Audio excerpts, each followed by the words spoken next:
هذا القرآن يهدي للتي هي أقوم ويبشر المؤمنين الذين يعملون الصالحات أن لهم أجرا كبيرا۔ بسم اللہ الرحمن الرحیم۔ سورہ بنی اسرائیل کا جو آخری حصہ ہے وہ آج زیر مطالعہ ہے۔ آیت 101 ہے۔ اللہ تعالیٰ فرماتے ہیں وَلَقَدْ آتَيْنَا مُوسَىٰ، ہم نے موسیٰ کو دی تھیں 9 آیات بینات، 9 واضح کھلی ہوئی نشانیاں۔ یعنی اب جو عرب کے قریش ہیں، مشرکین عرب، وہ تقاضا کر رہے ہیں کہ ہمیں بھی وہ حصی معجزہ دکھایا جائے جس کو دیکھ کر ہم یہ فیصلہ کریں کہ آپ اللہ کے پیغمبر ہیں یا نہیں۔ تو اللہ تعالیٰ نے پیچھے بھی بیان فرمایا کہ بھی حصی معجزے نشانیاں پہلے بھی لوگوں کو دکھائیں لیکن ان کا فائدہ کچھ نہیں ہوا۔ لوگوں کو خبردار کرنے کے لیے یہ نشانیاں دکھائی جاتی تھیں، لیکن لوگ جو نہیں ماننا چاہتے تھے نہیں مانتے تھے۔ اس لیے ایمان لانا نہ لانا اس کا تعلق یہ معجزات کے ساتھ نہیں ہے۔ اب یہ بتایا جا رہا ہے کہ حضرت موسیٰ کو بھی ہم نے 9 نشانیاں دی تھیں جب فرعون کی طرف بھیجا تھا، وہ واضح کھلی ہی نشانیاں تھیں۔ فَاسْأَلْ بنی اسرائیل، تو بنی اسرائیل سے پوچھ لو کہ وہ نشانیاں دی گئی تھیں نا، بنی اسرائیل ساتھ تھے حضرت موسیٰ کے، تو جب فرعون کو نشانیاں دکھائیں تو فرعون کیا مانا؟ اِذْ جَاءَهُمْ، جب موسیٰ ان کے پاس آیا، وہ فرعونیوں کے پاس بنی اسرائیل میں جب ان کی بعثت ہوئی، فَقَالَ لَهُ، تو کہا تھا اس سے فرعون نے، انی لَأَظُنُّکَ یا موسیٰ مسحورا، یقیناً اے موسیٰ میں سمجھتا ہوں کہ تم پر جادو کیا گیا ہے، کہ آپ جو باتیں کر رہے ہیں، یہ جو ہمیں خبردار کر رہے ہیں کہ ایک الہ ہے، ایک رب ہے، میری بات نہیں مانو گے تو خدا کی طرف سے عذاب آ جائے گا، تو یہ تو کوئی عام نعوذ باللہ کی نارمل آدمی کی باتیں نہیں ہیں، یہ کوئی جادو کا اثر ہو گیا تم پر۔ یہ چونکہ قریش بھی اس طرح کے الزام لگا رہے ہیں اللہ کے پیغمبر پر کہ یہ جنات کا اثر ہو گیا ہے، تو اس طرح کی جو باتیں کر رہے ہیں، تو اس لیے حضرت موسیٰ کے ساتھ جو معاملہ پیش آیا اس کو سامنے رکھا جا رہا ہے۔ قال، موسیٰ نے جواب دیا، لقد علمت، یقیناً تم جانتے ہو، ما انزل ہؤلاء الا رب السماوات والارض، موسیٰ نے فرعون سے کہا ہے کہ تمہیں اچھی طرح پتہ چل گیا ہے کہ یہ جو کچھ میرے اوپر نازل ہوا ہے، یہ جو میں نشانیاں دکھا رہا ہوں، یہ زمین و آسمان کے پروردگار نے نازل کیا ہے، سب کچھ یہ اس کی طرف سے ہے، یہ کوئی جادو کا اثر نہیں ہے۔ بصائر، یہ اس لیے بھیجا ہے تاکہ وہ آنکھیں کھول دینے کے لیے کہ تم اس کے ذریعے سے اس سے فائدہ اٹھاؤ اور تمہاری آنکھیں کھلیں۔ وَإِنِّي لَأَظُنُّكَ يَا فِرْعَوْنُ مَثْبُورًا، یقیناً میں سمجھتا ہوں تمہیں اے فرعون ہلاکت زدہ، یعنی اگر تم یہ نہیں مان رہے، تم اس کے جواب میں یہ کہہ رہے ہو کہ یہ جادو ہے، مجھ پر جادو کا اثر ہو گیا اور میں جادو دکھا رہا ہوں، تو پھر اگر یوں صورتحال تو میں پھر دیکھ رہا ہوں کہ تمہارا انجام کیا ہونے والا ہے، کہ تم ہلاک ہو کے رہو گے۔ رسول آ کر ظاہر ہے یہی چیلنج کرتے ہیں کہ اگر ہماری بات نہیں مانی جائے گی، انکار کیا جائے گا تو ہلاکت کا سامنا ہوگا۔ فَأَرَادَ، تو فرعون نے ارادہ کر لیا، أَن يَسْتَفِزَّهُم مِّنَ الْأَرْضِ، کہ وہ کھاڑ پھینکے زمین سے، یعنی پیچھے خبردار کیا نا قریش کو کہ اگر تم یہ سوچ رہے ہو نا کہ اس پیغمبر کو یہاں سے نکال باہر کرو گے تو تم بھی یہاں پھر بچ نہیں سکو گے۔ تو حضرت موسیٰ نے جب دعوت دی ہے تو فرعون نے یہ ارادہ کر لیا کہ وہ یہاں سے ان کو نکال باہر کریں گے۔ فَأَغْرَقْنَاهُ، تو کیا ہوا، پھر ہم نے فرعون کو غرق کر دیا۔ وَمَن مَعَهُ جَمِيعًا، اور جو اس کے ساتھ تھے سب کے سب، فرعون اور اس کے ساتھی، ایسے ہی قریش کی جو لیڈرشپ ہے اور اس کے ساتھی جو ہیں وہ سب ان کو سزا دی جائے گی۔ وَقُلْنَا، ہم نے کہا، من بعد ہی، اس کے بعد، بنی اسرائیل سے، اسکن الارض، کہ وہ زمین میں رہیں۔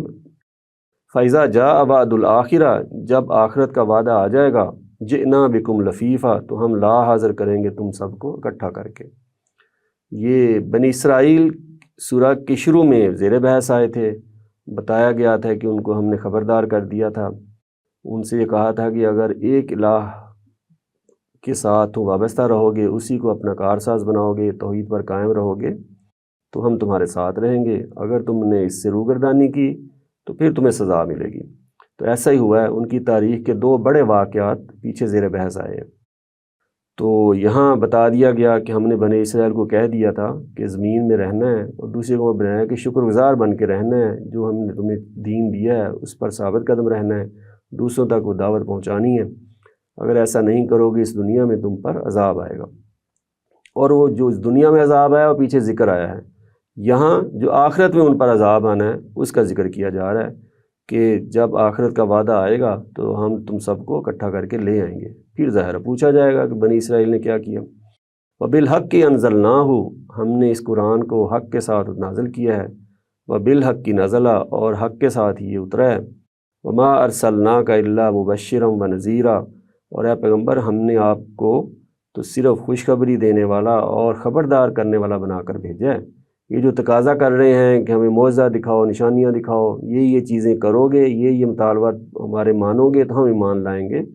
تو یہ آپ کو یہ اختیار ہی نہیں دیا گیا۔ آپ کی ذمہ داری صرف یہ ہے کہ آپ ان کو خبردار کر دیں اور جو اہل ایمان ہیں ان کو خوشخبری دے دیں۔ وَقُرْآنًا فَرَقْنَاهُ، اور اس قرآن کو ہم نے الگ الگ نازل کیا، یعنی حضرت موسیٰ علیہ السلام پر جو قرآن تورات نازل کی گئی وہ بعض احکامات اس کے ایک ہی وقت میں سب دے دیے گئے الواح پر لکھ کے۔ قرآن مجید کا معاملہ یہ ہے کہ یہ الگ الگ، کبھی بعض چھوٹی صورتیں، کبھی چند آیات اس طرح نازل کی گئی ہیں۔ تو اس ابھی وجہ بیان ہو رہی ہے کہ ایسا کیوں کیا گیا کہ ہم نے اس قرآن کو الگ الگ نازل کیا ہے، لِتَقْرَأَهُ عَلَى النَّاسِ عَلَى مُقْسٍ، تاکہ تم لوگوں کو اسے ٹھہر ٹھہر کر سناؤ۔ یہ نہیں ہے کہ ایک بات کہنی ہے تو ایک ہی دن ساری دعوت کہہ کے تو نہیں، وقفے وقفے سے، کوئی بات آج کی ہے، کچھ کل ہوگی، کچھ مہینے کے وقفے سے ہوگی، اس طرح کئی سالوں پر یہ محیط ہے قرآن کی دعوت۔ وَنَزَّلْنَاهُ تَنزِيلًا، ہم نے اسے نازل کیا نہایت اہتمام کے ساتھ۔ قُلْ آمِنُوا بِهِ، ان سے کہہ دو کہ اس پر ایمان لاؤ، او لا تؤمنوا، یا ایمان نہ لاؤ۔ یہ اختیار انسانوں کے پاس ہے، یہ جو اچھائی اختیار کرنی ہے، برائی اختیار کرنی ہے، حق کی راہ پہ آنا ہے یا گمراہی کے راستے پہ جانا ہے، اس معاملے میں انسانوں کو آزادی دی گئی، اختیار دیا گیا ہے۔ یہ تقدیر کے فیصلے بعض لکھ دیے گئے ہیں لیکن وہ دوسرے معاملات میں ہیں، جن معاملات میں جزا و سزا ہونی ہے اس میں آزادی ہے، انسان نے خود فیصلہ کرنا ہے۔ ان الذین اوتوا العلم من قبلہ، یہ اس سے پہلے جن لوگوں کو یہی علم دیا گیا تھا، یعنی اہل کتاب کو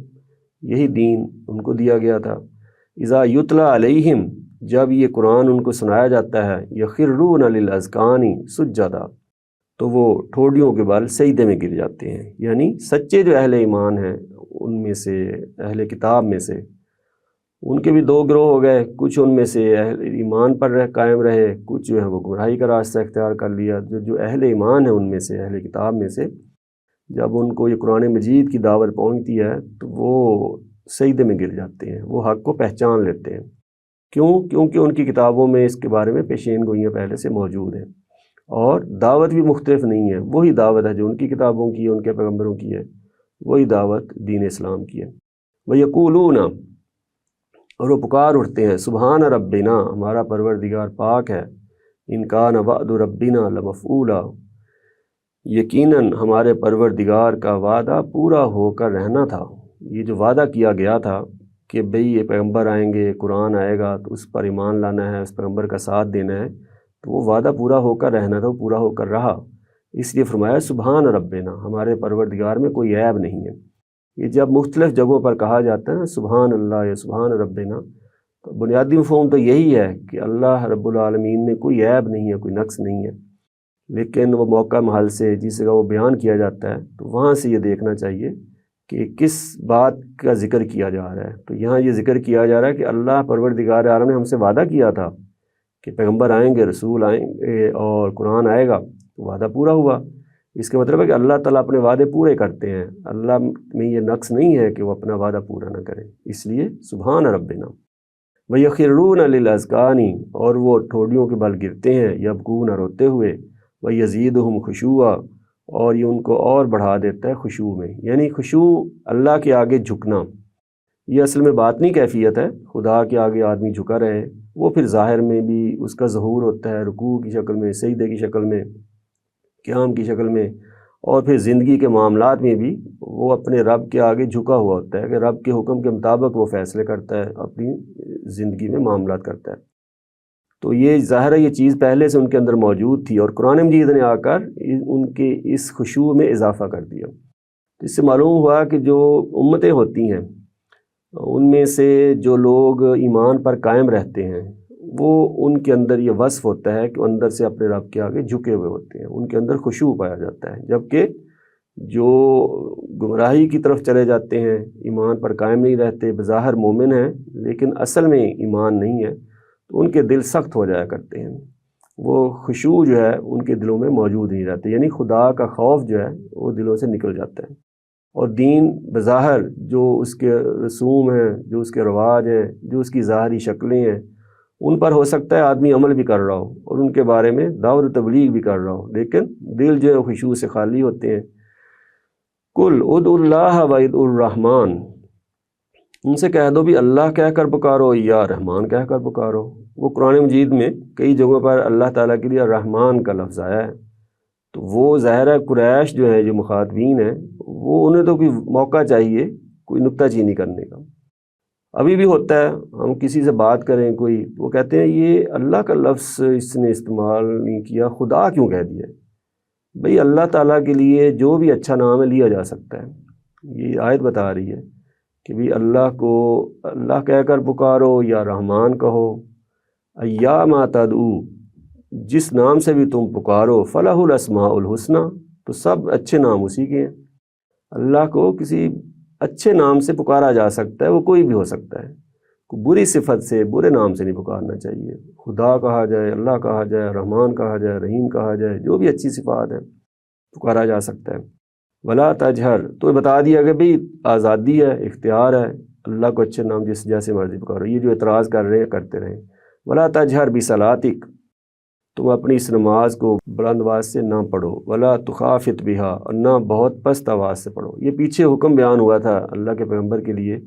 کہ آپ کے لیے ایک نماز جو ہے وہ اضافی طور پر ذمہ داری ڈالی گئی ہے، وہ تہجد کی نماز ہے، اس لیے کہا ہے کہ بصلاتک، یہ خاص پیغمبر کی نماز ہے تہجد کی نماز۔ تو بتا دیا کہ یہ جو نماز ہے اس میں آپ نے نہ بہت اونچی آواز سے قرات کرنی ہے، نہ بہت پست آواز سے قرات کرنی ہے، چونکہ رات کا وقت ہے نا،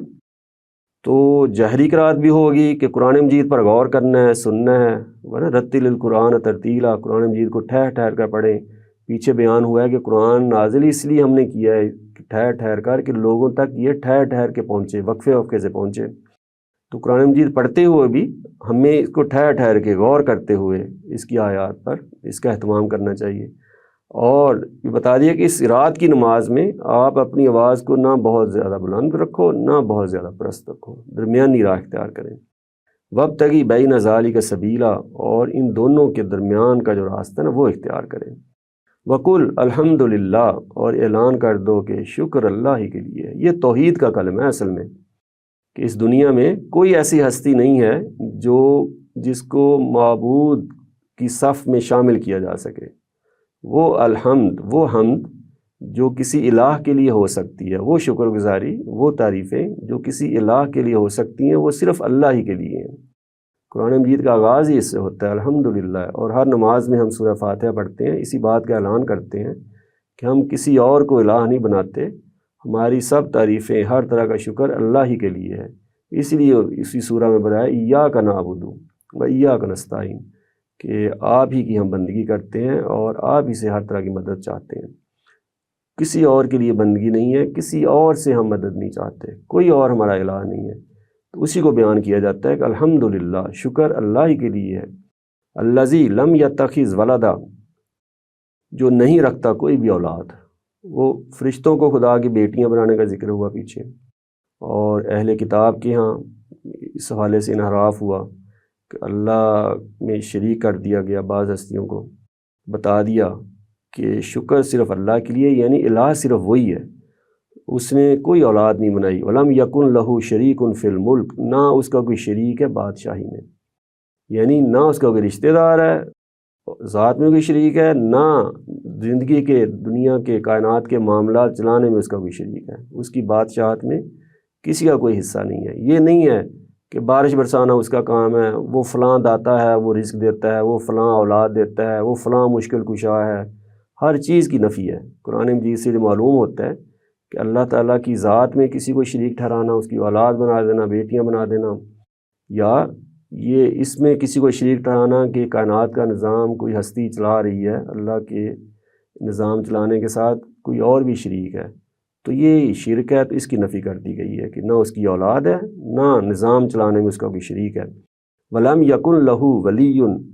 اور نہ اس کو کسی مددگار کی ضرورت ہے۔ یہ خدا پر ایک طرح سے یہ گھڑا گیا ہے جھوٹ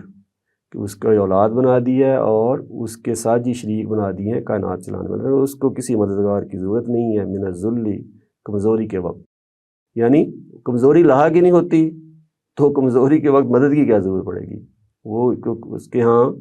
وہ ایسا اقتدار ہے، ایسی قوت ہے، طاقت ہے، اس کے ہاں کوئی کمزوری ہے ہی نہیں، نقص ہے ہی نہیں، اس لیے تو سبحان اللہ ہے، وہ اللہ جس میں کوئی عیب نہیں ہے، نقص نہیں ہے، تو اس لیے اس کو کسی مددگار کی ضرورت نہیں ہے۔ وَكَبِّرْهُ تَكْبِيرًا، تم اس کی بڑائی بیان کرو جس طرح اس کی بڑائی بیان کرنے کا حق ہے۔ یہ پورے دین کی دعوت یہی ہے، اللہ پروردگار عالم، اس کی کبریائی کا اعلان، اور اس اللہ جو تعالیٰ ہیں، بلند ہیں سب سے، اور ہر طاقت ہر قوت کے مالک وہی ہیں، اور چنانچہ الحمد بھی اسی کے لیے ہے، اور ساری تسبیحات، ساری تعریفیں سب اسی کے لیے ہیں، اور اسی کی بڑائی بیان کرنے کا ہمیں کہا گیا ہے۔ اپنے دل میں اس بڑائی رکھیں، اپنی زبان سے بیان کریں، اور اپنے عمل میں یہ ہم دکھائیں کہ وہی اللہ ہے جس کی یہ شان ہے کہ اس کو ہم اپنا الہ بنائیں، معبود بنائیں، اور اسی کے آگے ہم سجدہ ریز ہوں، پرستش کریں اسی کی، اور اسی کی اطاعت کریں۔ اسی کے ساتھ یہ سورہ بنی اسرائیل آج مکمل ہو گئی۔ الحمدللہ وآخر دعوانا الحمدللہ رب العالمین۔